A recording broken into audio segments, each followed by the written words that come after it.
Marin Center for Independent Living, and speaking for myself, we are so excited to be here today working with you and talking about the issue of our time at Marin Center for Independent Living, which is how we, as a disability-led service organization, support our community of individuals with access and functional needs during this period of climate change, natural disaster, wildfire, and just overall emergency response. We are going to show a very powerful video that we co-produced with Fire Safe Marin. And it really outlines and highlights the program, Powered and Prepared, which we launched this year after a pilot year in 2020. So I'm very excited to share this video, and then we will have some follow-up discussion about Marin Center for Independent Living and what we are doing, and also hear from our awesome team, one of our awesome team members, Maurice Pollard. So why don't we cue the video? Hello, my name is Eli Gillarden. I've been the CEO of the Marin Center for Independent Living for the past 13 years. One of the awesome features about Marin Center for Independent Living is that we're by and for people with disabilities. Morning, Eli. How's it going, Maurice? Good this morning. Over half of our board and our staff have lived experience as people with disabilities themselves. For example, this photograph shows two women mourning the loss of a friend, supporting each other, showing their resiliency. And this photograph shows young disability advocates demonstrating their civil rights and expressing their pride. Because we have lived through similar experiences, we share that in addition to all the resources and supports that we offer as a social safety net provider to empower people to live their best lives. You know, as we've seen over the last 10 years, wildfires, climate change, smoke, power shutoffs, this has now really been a part of our daily lives.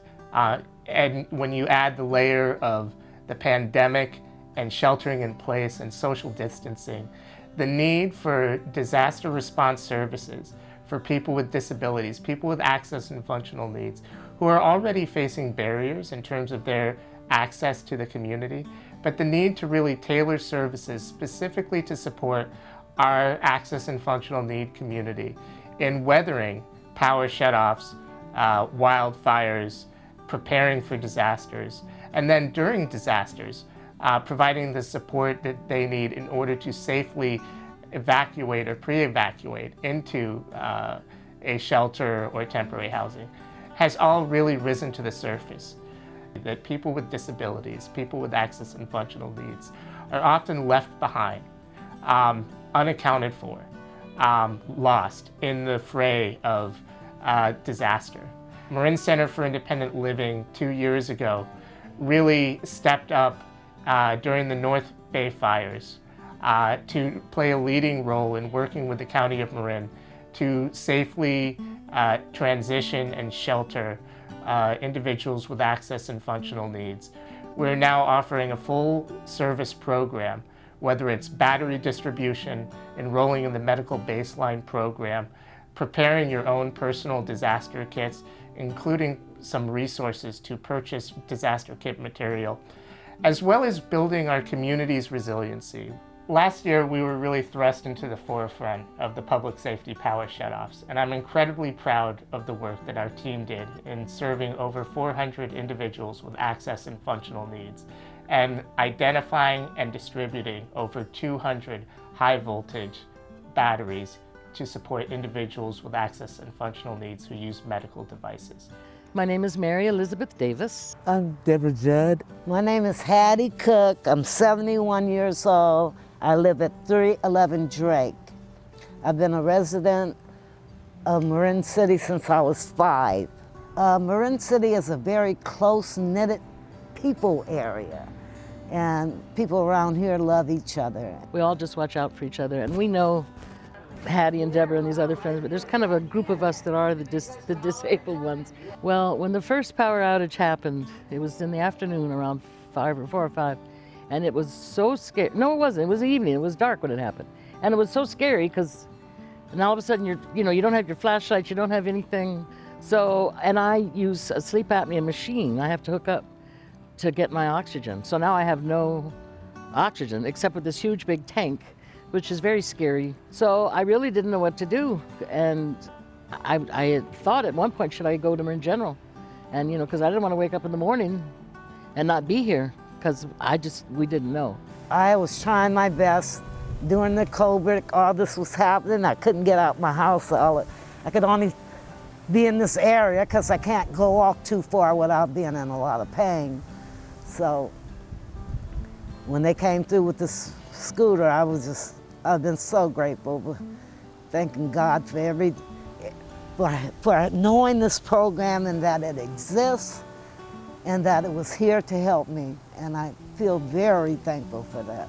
That scooter goes 18 miles on a charge. So that means she can go to the store and back 2 or 3 times in one day and not have to worry about charging. And you know what she said? She can put her grandchild in her lap and go to the store and still have room to put the groceries on this new scooter that Hattie has. And she's been happy ever since. And I'm even happier to make her happy. I think it was Maurice, I'm not sure. Somebody brought it over, and when they brought it in, I started crying. Because not only is it fabulous to get one, but it's a fabulous one. And it's gonna last me for life. I use the battery for when the lights go off. I can plug, it has up to 6 outlets in it. So I can put my oxygen on there, I could put the TV if I needed to, I could put my telephone charger, the radio. I'm a big radio girl, so I listen a lot. That's how I find out usually about things going on, because I don't have any internet, so I'm not on a computer. It's a huge weight off my shoulders. It's life or death to me. It's that important. And I think every person in this community that needs, and I'm sure there's other sleep apnea people that needs it, it would be a huge thing for them. As a community, we have an opportunity to build our resiliency, to recognize that we are all in this together, that we as family members, as caregivers, as neighbors and friends, as people with access and functional needs ourselves, can support each other and listen to each other and identify when someone might need help or ask for help.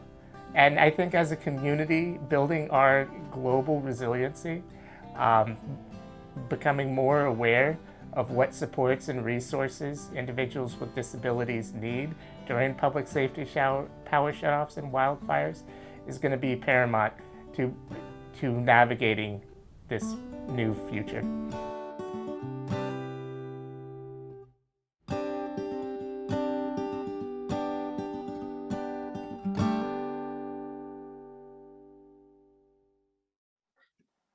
I've seen that video twice now, and I'm just so appreciative of the experience and the sharing of stories that Hattie and the other ladies provided, and really, demonstrating their resiliency as individuals with access and functional needs, individuals with disabilities in our community, who are weathering these challenging times. And, really foundationally, Powered and Prepared, just to double down, is about building the entire community's awareness on how to support people with disabilities during disasters, recognizing then when it comes to either weathering a power shutoff, evacuating, or providing coordination, it's all of our roles as community members, as community-based organizations, as volunteers, as first responders. It's all of our roles to support everyone in our community. When we look at people with access and functional needs, going back to Katrina, and then fast forwarding now to Hurricane Ida, we see that, it is are folks with disabilities, our older adults, and particularly our older adults and people with disabilities of color and who are marginalized or under-resourced, who are most impacted. So when we launched Powered and Prepared, it's really our intention with our 8 community-based organizations who are our partners and the county and great organizations like Fire Safe and Marin to center on supporting our community's most vulnerable and the folks who need our resources the most. When we launched this program as a pilot last year in 2019 or 2020, oh, it's 2021. In 2020, we learned a lot from that first year. We learned at how many people in our community needed resources when it comes to high voltage batteries, but also really when it comes to basic disaster planning and developing a plan for evacuating in the event of evacuation. Obviously, this also included enrolling in the medical baseline program and helping build a disaster kit. And this year, and Maurice will talk more about this, we're expanding that effort, not only providing all of those resources, but also potentially providing some funding to support disaster kit building, particularly for our communities most underserved and vulnerable. I also want to go back to that first year of our launch and just reflect on what I saw, which is people with disabilities are resourceful. They're adaptive. We have navigated continual barriers throughout life. And during an emergency, and I said this in the video, during an emergency, there are additional accommodations that people with disabilities have a right to in order to safely weather power shutoffs, safely weather wildfires and smoke, and pre-evacuate if necessary from their homes. We saw last year in West Marin the need to serve in that emergency response role in partnership with the county and other key leading CBOs. And what we recognized was that folks who were enrolled in Powered and Prepared were able to pre-evacuate from the Woodward fire in West Marin into safe sheltering with the accommodations and supports they needed. That is their right, that is our right as people with disabilities, and that was actualized because we launched the pilot of Powered and Prepared. Going into this year, I also want to talk about the expansion of our work at Marin Center for Independent Living. The key that we see as we navigate through COVID, through this period of constant emergencies, is as a leading social service organization and as an organization that's run by and for people with disabilities of all ages, we have a unique role and experience to play during power shutoffs and wildfires. And by sharing that resiliency that we as people with disabilities have gone through ourselves, with our peers, with our community members, with all of the volunteers and FireWise and Fire Safe members on this call, we're building our overall resiliency as a community. I'm really excited about what we're doing this year. I'm also very excited about looking ahead and recognizing that disaster response and disaster preparedness work is something that Marin Center for Independent Living is invested in for the next 5 to 10 years.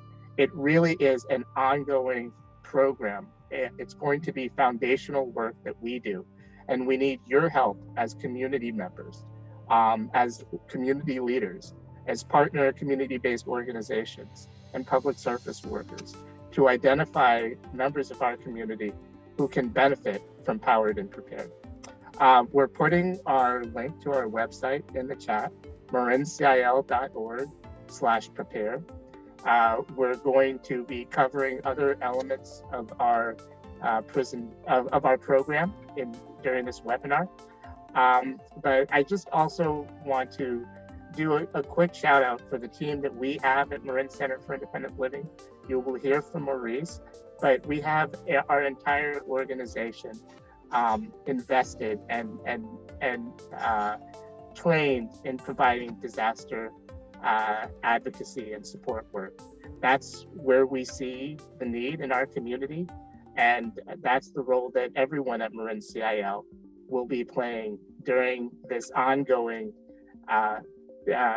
phase of wildfires, power shutoffs, power outages, and frankly, the unknowns of COVID and the barriers that people with disabilities, including older adults, are facing every day. So thank you so much. And I think we're going to transition it to a conversation with you and I, Rich. Well, thank you, Eli. My gosh, that video was very powerful. This is my third time watching it, and each time it has more effect, really. As you pointed out so well, when we have a major disaster, the people who are most impacted by that are absolutely the members of the access and functional needs community. We see that every time. To help the audience understand a little bit, I've seen there's more than one definition sometimes floating around of what it constitutes, the access and functional needs community. Could you speak a little bit more to that? Absolutely, Seth. I tend to talk muted, so I needed to make sure I had muted. Absolutely. So access and functional needs is a more recent term of art that includes people with access and functional needs who have physical, developmental, or intellectual disabilities, as well as other chronic conditions or barriers towards accessing services and supports such as limited English proficiency, and also older adults. So when we talk about access and functional needs in our program, Powered and Prepared, we are really talking about individuals in our community who need additional supports and accommodations in order to navigate through this period of smoke, wildfire, power shutoff, and whatever else comes our way, including COVID sheltering in place. That's when we think about it, that's actually a very large percentage of the people who live in Marin County and other counties around here. So there's a lot of people under that definition, and a lot of people that we should be thinking about. Sort of following on in that, if a Marin resident is aware of a neighbor with a disability who appears maybe to be isolated or might need some assistance, what should they do? And what's the best way to start working with them? Because we all do need to be in this together. Absolutely. Start with our website, which Jen put in the chat, marincil.org/prepare. It gives an overview of our program. It also provides a link to enroll. Because this is a partnership with the California Foundation for Independent Living Centers and PG&E, we need to enroll everyone into our web link in order to qualify them for services. Once they're enrolled, and we as staff are also happy to help folks enroll who might have barriers to digital access, they will be connected with all of the resources from medical baseline enrollment to preparedness planning, to disaster kit, to high voltage battery. But that first step is registering on our website. I'm really glad you brought that up, because that was in the context where you talked about the Woodward fire out there. Those who are enrolled and they're enrolled early, it makes it so much easier, I believe, to determine who needs the assistance. So was that a big part of the success that you had working out there? It was absolutely essential, Rich. We quickly identified of the 400 folks we enrolled last year, 30 were in the proximity of the Woodward fire, and 3 of those individuals were needed and were assisted in evacuating from that area safely. So that key of enrollment is beyond critical. That allows us to identify when there is a wildfire or an area affected by a power outage, what resources need to be deployed and who we as staff can reach out to and contact. That's great. We'll be hearing a little bit more later on from others about some of the organizations that can help identify folks out there, almost like boots on the ground out there in the field, knowing who's there. But one of the things you mentioned is that we're all in this together. We all need to help. Is there a role for volunteers to work with Marin Center for Independent Living? There is. This is a new program for us, so we are developing our new volunteer core and what that looks like. But certainly reach out to us at the office. The first thing, and particularly for Fire Safe and FireWise community members, the role that you could play immediately is really seeking out, being aware of who in your neighborhood, in your lives, in your community might have an access and functional need, whether that's a visible need or non-visible, and recognizing that they might need some additional supports, a social connection, just a warm, I don't want to say hand up, but almost like a warm handshake, in order to build that relationship, so that when there's an emergency, you know who in your community needs support, and whether or not they get connected with Marin CIL, you're situationally aware of that someone with a disability, someone with an access and functional need, might need some more time to pre-evacuate, might need some help setting up their battery, or you might want to make sure that they have a battery, or that battery is charged, or doing some disaster kit work. Obviously, these are all things available in our program, but I think situational awareness is foundational for all volunteers. And certainly, as we saw last year, and knock on wood, we've been lucky so far this year, but it's still early in wildfire season. In the event of a disaster, there's always a need for volunteers for deployment, for spreading out resources. And on both levels, we could certainly use and coordinate with support. Also recognizing that there are other great organizations doing this critical work, and you'll hear from Adrianna and Jody. But yes, as volunteers, happy to connect with all folks and plug them in as best. You know, Eli, you just gave the best expression ever. If you want to provide assistance out there, it starts with a warm handshake. We like to have takeaways. That's where it begins. That's how you meet people. That's how you engage them. That's how you help empower them. That's how we all work together.